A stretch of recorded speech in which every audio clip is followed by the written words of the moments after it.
বেডটেন যেন ডং এনো আমি আর আমার জিমিল্লা আজকে সারাদিন কি করবাম এতে আপনার লগে শেয়ার করবাম আমার জি গেছেন সাদো গিয়া দেখে আপনার নয়নতারা ফুল ফুটে রয়েছে এই মাথার চুলের মধ্যে একটু গুঞ্জা মাইরা লইয়া হেরা নিচে নামছে আমি কই আগে ভাত খা বানাইলে একটা কিছু খা খায় হেরা পরে এটা ডং ডাং কর পরে কথা কামু কি আছে আমি কইলাম যে রুটি খা ইয়া দেয়া এই ডিম দেয়া লগে একটু চাপা ভর্তা মর্তা দিয়া খাইলাম দুই মাঝি মিললে রুটি খায় হেরা পরে আপনার আর একটা মজার জিনিস কই এই যে আমরা হেমিলা আছে না কন্টেন্ট ক্রিয়েটার এই হেমিলাপুর পেজ থেকে এই যে সংগ্রামী এই যে তেল আর হইলো আপনার এই মেহেন্দির গুঁড়া এটা আনাইছি দিবার লাগিয়া দেখি কিরম আপুর অনেক চুলটি সুন্দর দেখে অনেক ভালাই লাগে তো ভাবলাম আচ্ছা দিই সুন্দর করে বানাই লইলাম এই জিনিসটি আর মাঝি কি গপ করি এটি একটু শুনুন 2টা টাকা দিয়ে আমি সুন্দর করে এখন এই যে যারা তোমার হেলাফেলা হয়ে চলাফেরা করে না সময় রে হেলাফেলা করে জিনিস রে হেলাফেলা করে এর আর জীবনে কোনো কিন্তু উন্নতি হয় না বুঝছো হেলাফেলা করুন যেত না সব জিনিসটা মূল্যবান মনে করতে হবে প্রত্যেকটা জিনিসটা মূল্যবান মনে করতে হবে চা পাতার লিগার হরছি পরে লিগারটা সুন্দর চিপে চিপে লইতেছি দিকে আমার জি করতেছে আম্মু তোমার কিফটা মিটা সারো আমি আরে বিডি পরে কতক্ষণ লেকচারটি দিলাম তো চা পাতার লিগারের মধ্যে কথা নিয়ে আপনার মেয়েদের গুড়াই করে লইলাম ডিম টুম দিয়া আর একটা পেঁয়াজ বাটা দিয়া সুন্দর মিশায়া থয়ে দিছি কতক্ষণ থয়ে দেওয়ার পরে ব্যবহার করছিলাম অবশ্য পরে ব্যবহার করছি পরে অবশ্য ভালোই লাগছে আমারটাই অনেস্টলি স্পিকিং আমার কাছে অনেক ভালো লাগছে কিন্তু আসলে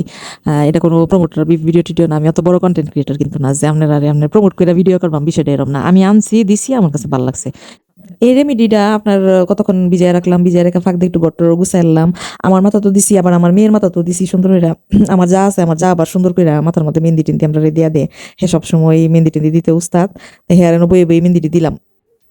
একটু রান্না বসাইলাম গটর গুছাইয়া মুচ্ছা টুচ্ছা রান্না বসাইলাম একটু মাছ টাছ রান্না করলাম এটা হচ্ছে আপনার টুপা বড়ো চালের ভাত অনেক সুন্দর একটা গ্রান এটা আপনার ওই যে কিশোরগঞ্জের একটা ঐতিহ্য টুপা বড়ো চাল